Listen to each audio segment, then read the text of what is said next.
مکہ مکرمہ اور مدینہ طیبہ کے اسماء جس قدر کثرت سے ہیں اس قدر کسی دوسرے شہر کے نام نہیں۔ مکہ مکرمہ کے اسماء تو بہت زیادہ ہیں۔ اللہ تبارک و تعالی نے قرآن مجید میں 18 مقامات پر ان کا ذکر کیا ہے، اور یہ قاعدہ ہے کہ اسماء کی کثرت مسمى کی عظمت و عزت اور شرف و مجد پر دلالت کرتی ہے۔ یہاں پر مکہ مکرمہ کے مشہور اسماء کا ذکر کیا جاتا ہے۔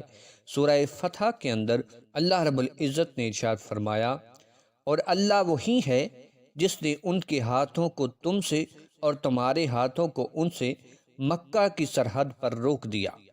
اس آیہ کریمہ میں لفظ مکہ کا استعمال ہوا ہے جس کے معنی دھکیلنے اور جذب کرنے کے ہیں، کیونکہ یہ شہر بہت زیادہ آباد ہے۔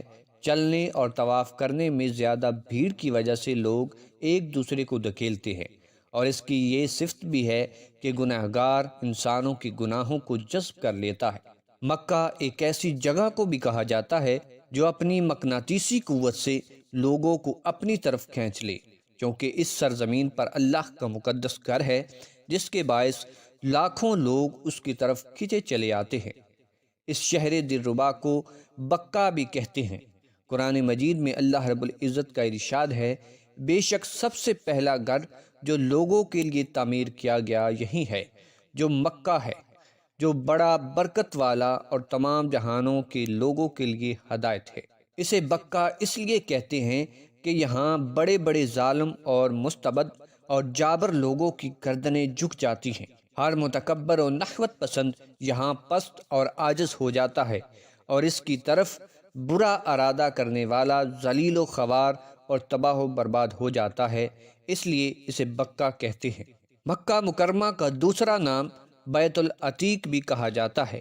قرآن مجید میں اللہ رب العزت نے ارشاد فرمایا، پھر قربانیوں کے حلال ہونے کی جگہ بیت العتیق ہے۔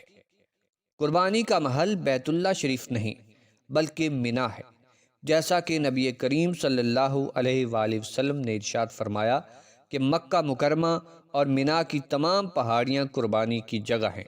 تو اس سے واضح ہوا کہ آیت مقدسہ میں بیت العتیق مکہ مکرمہ کو کہا گیا ہے، نہ کہ بیت اللہ شریف کو۔ اس کا ایک اور نام مسجد حرام ہے۔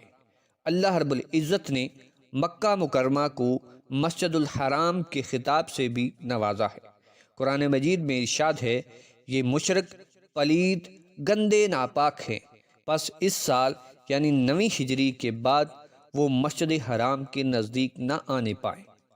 امام عبدالرزاق نے روایت کی ہے کہ یہاں مسجد حرام سے مراد پورا حرم یعنی مکہ معظمہ ہے۔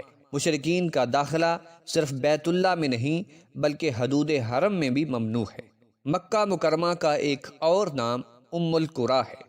قرآن مجید میں اللہ رب العزت نے ارشاد فرمایا، اور اس لیے بھی اسے نازل کیا تاکہ آپ اس مرکزی مقام یعنی مکہ مکرمہ اور اس کے آس پاس کے لوگوں کو ڈرائیں۔ سیدنا عبداللہ بن عباس رضی اللہ تعالیٰ عنہ اس کی وجہ تسمیہ یوں بیان کرتے ہیں کہ یہ شہر عزت و تکریم میں دنیا بھر کے شہروں سے بزرگ و برتر ہے، کیونکہ اسی کو پھیلا کر کرۂ ارضی وجود میں آیا ہے، اس لیے اسے ام القریٰ کہا جاتا ہے۔